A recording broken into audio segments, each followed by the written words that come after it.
4-ші А сынып оқушысы Наурызбаева Шамшыра Айбекқызы.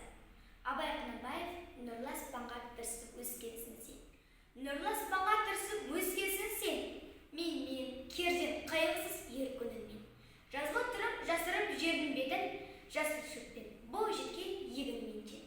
Сонан бері рахымсыз көп жыл өтті. Орақ келер, оралар мезгіл жетті. Жылы менен суықтың бәрін көріп, қайран көріп, қайыспай қайрат етті. Ауыр ойды көтеріп ауырған жан, қайғы, қасірет жүзіне белгі салған. Дәні толық, бас үлкен егін ақ, сенің де басын еме жерге таман. Өлейін деп өлмеді өлерлік жан, әстелмесін білгенде қылық қылған.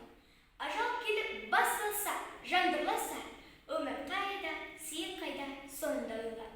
Адамзат, бүгін адам, ертең топырақ, бүгінгі өмір жарқылдап алдан бірақ. Ертең өзің қайдасың, білем